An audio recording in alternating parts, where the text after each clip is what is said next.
flecks of base metal, and the paper currency supply had been expanded greatly.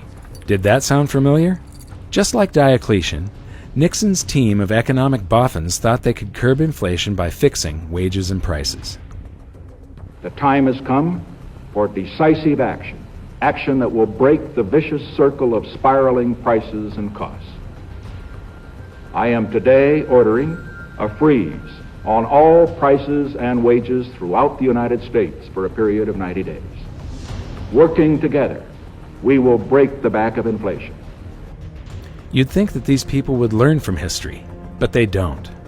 To get an idea of how out of touch the men with their hands on the economic levers were, listen to what Nixon's advisor had to say about the duration of the controls. Would it be your anticipation that it would take more than 90 days to break the back of inflation, as the President put it tonight, that there would have to be a further extension of an actual wage price freeze? I would not, no, I wouldn't. I don't think one can say that it will necessarily take longer. We're sailing to some extent in an uncharted sea here, but this I think is a reasonable estimate of the time that's going to be required.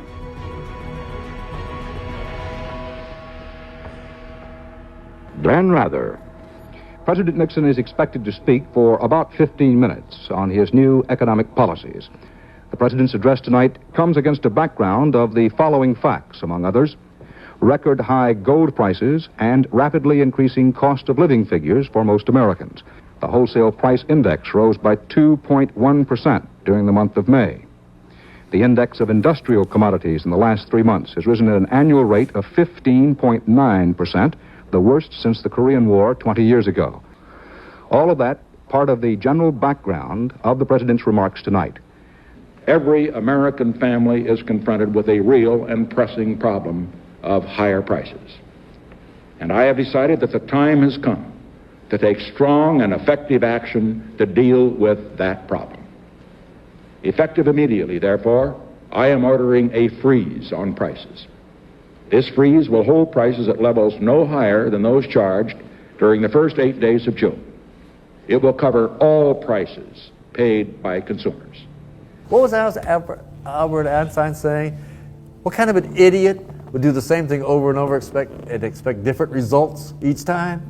And it's the same pattern that's happened repeatedly, cycle after cycle after cycle after cycle for thousands of years. A country borrows itself into bankruptcy. It creates more money to try to pay its debt. Prices go up. People rebel. The whole system falls apart. And I'm scared about it. Countries collapse over this. They go to war about this kind of thing. Rebellion in the street, overthrows of government, the whole 9 yards. There is nothing to be gained from inflation and everything to lose, and we're going to lose everything.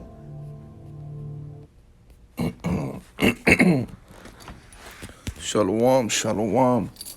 First and foremost, I want to give all praises to Yahweh, Bahasham, Yahweh Shai, Bahasham, Rakakadash, Shalom, Labakarim, Shaw, Yashawala. Double honor to my teachers, the apostles of Great Millstone who rule well. Early life, plantation, early morning. I want to touch on this subject real quick, And this is where Babylon the Great is heading, man. This is Rome all over again. Rome all over again, okay? And I'm going to get some scriptures too, man. You know what I'm saying? All praise to Yahweh Hashem Yahushua. And this is where we're headed, man. That last clip where you see that man speaking, there's going to be war. There's going to be havoc. There's going to be uproars. And these are the prophecies, man, because Babylon the Great, America is heading to repeat its mistakes all over again, which is prophecy through the spirit of Yahweh Hashem Yahushua, man. Okay? And we see these things. We see little nips and prices going up. We see inflation. We see that this place is in debt. It's been in debt. It's hanging on a limb. It's an illusion.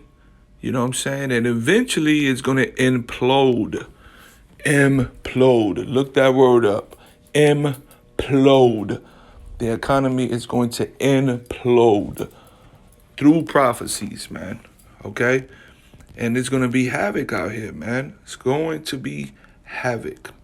So let's go to my first one, 2 Ezra 15. And I'm going to start at verse 14. No, I'm going to start at 12. Egypt shall mourn, and the foundation of it shall be smitten with the plague and the punishment that the Most High shall bring upon it. And this is talking about spiritually Egypt, America, Babylon the Great. The Lord is going to bring a plague upon this place, man. You know, there's going to be disease, pestilence, food shortages. You know what I mean? Because why? Because it's repeating itself. It's the revised Roman Empire all over again. 13, verse 13. They that till the ground shall mourn, for their seeds shall fell through the blasting and hell, and with a fearful constellation. That's right. You know, this place is, no longer going to be able to cultivate, flourish and bring forth its fruits. Bad enough, the Lord told that to Cain, man. Even saying to Adam that you shall work through the sweat of your eyebrow, man, and then going to the curses, and through this devil, it's not going to give up its fruits. The land is, first of all, you're destroying the earth. You're not going according to Yahweh Shem Yahshua's laws. And this is the first mistake this devil is doing. That's why he's destroying the earth. So, the earth it's going to kick back. The ground is not going to till its fruits. And that's where you're going to have agricultural issues, And this place is going towards that. Okay, verse 14. Woe to the world and them that dwell therein. And eventually, this is going to affect the whole planet. Because you got to understand that the dollar is the World Economic Fund. It's the number one currency, the fiat, International Monetary Fund. So everything that goes around, everything that clock works, on the planet comes from the dollar, And this is why they killed Gaddafi. This is why they did what they did over there in Venezuela, Cesar Chavez, and, Zimbabwe, Argentina, because, they were trying to go against the dollar. So eventually what affects the dollar affects the planet. This is the world currency, the fiat. So this is why they're coming in with the whole new, World Economic Forum, the Great Reset, the Agenda 21, Hey, man, we're heading that way. This is Rome all over again, man, okay? And it's going to create, like that last clip, it's going to create havoc. Verse 15, the scripture's going to tell you right now. For the sword and the destruction draw nigh, and one people should stand up and fight against another, and swords in their hands. You see? And the modern sword is your gun, your military weapons. You're going to have martial law out here trying to control the people. The civilians, the public, going to go against. It's going to be straight hell out here. Why? Because Rome all over again. It's going to fall just like Rome did. Inflation, prices going up, gas prices. Now they're trying to freeze price. What that's going to do? That's going to do nothing but make it worse. Verse 16, for there shall be sedition among men and invading one another. They shall not regard their kings nor princes, and the course of their actions shall stand in their power. And man shall desire to go into a city and shall not be able. For because of their pride, the city shall be troubled, the houses shall be destroyed, and men shall be afraid. So it's going to be a lot of fear out here. People are going to be killing one another. Martial law. You're going to be trying to, go down the block. It's going to be curfew. It's going to be roadblocks. Verse 19, a man shall have no pity upon his neighbor, but shall destroy their houses with the sword and spoil their goods because of the lack of bread and for great tribulation. So when the food shortages hit, which we're heading towards, because the economy, we're actually in the process of hyperinflation, Rome all over again, This is going to cause food inflation. It's going to cause food prices, food shortages. You know what I'm saying? The Lord is about to attack Babylon the Great. The Lord is about to hurt Babylon the Great. This is why you brothers and sisters, Yahabashim Yahshua, you need to take this serious, especially the time we're living in. We are living in the latter times. This is real. This is happening as you speak, man. Inflation is happening. This place has withdrawn its last dollars out of its cash account, man. You know what I'm saying? And man, look, man, the Lord is not playing, bro. You know what I'm saying? This is Rome all over again. Now, when you go into the story of the first Maccabees, chapter 8, let me start at 12. This goes into the story, you know, how these the Greeks and Romans, they have one set of regulation, democracy, which Babylon the Great, America, has adopted. This is Rome all over again. Verse 12. But with their friends and such as relied upon them, they kept amity, and that they had conquered kingdoms both far and nigh, insomuch as all that heard of their name was afraid of them. Also, that whom they would help to a kingdom, those reign, and who again they displace. Finally, that they were greatly exalted. Yet for all this, none of them wore a crown or was clothed in purple to be magnified thereby.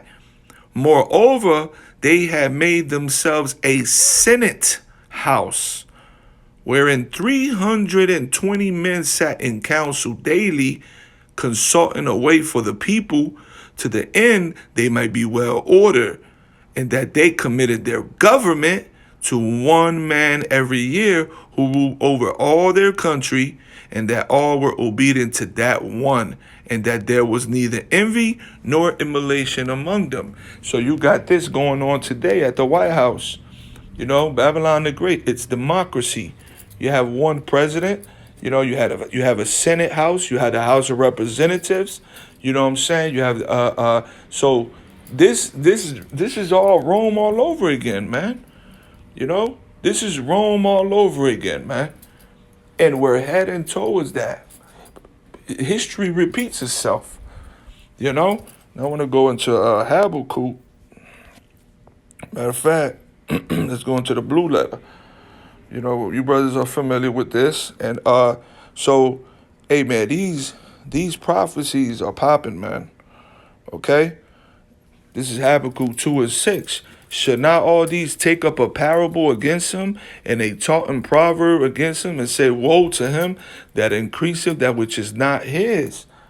And Esau, Edom, he has been conquering and taking and stealing everything on the planet Earth. From land, from people, from slaves, everything he has taken. And he has increased in riches. Remember, the Lord gave this man a blessing. He said, you're going to have the blessing of the fatness of the earth and the dew of the heaven. He was going to be able to attain and conquer and attain all the resources and riches of the planet earth. But he got it by what? By the sword. That was his blessing. This is why this devil was able to conquer through the spirit of Yahweh Shem Yahweh. The Lord gave him that blessing. But see, now that Yahweh Shem Yahshua, he's living at his latter time. The Lord's about to take away that blessing. He's about to take away that sword from him. You know what I'm saying? And he ain't going to be able to conquer. This is it. The Lord's just going to let him do these last prophecies. He's going to come down with great wrath. He's going to try to establish his new world order with the sword that he has. But then the Lord is going to reign on him, like the book of Job says. Okay? And that's going to be it. You know, matter of fact, let's get Jeremiah. What is that? Jeremiah what? What is that? Oh, man. This is Jeremiah 29. Is it 29? Hey, hold on with me, brothers. Hold on.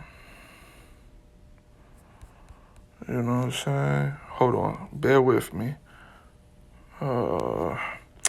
Anyway, the point is made, though. If it comes back, it comes back. So when we go into Habakkuk 2:6, let's go into the blue letter. And we are We all familiar with this. Thick clay. Strong's H, 5671, Avteet. And that goes into weight of pledges, heavy debts. So this place is going towards heavy debt, man.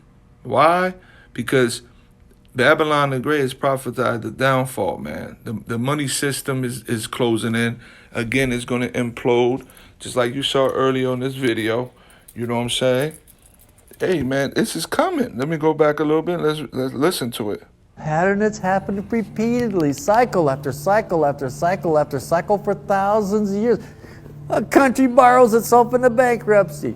It creates more money to try to pay its debt. Prices go up. People rebel. The whole system falls apart. And I'm scared about it. Countries collapse over this. They go to war about this kind of thing. Rebellion in the street, overthrows of government, the whole 9 yards. There is nothing to be gained from inflation and everything to lose, and we're going to lose everything.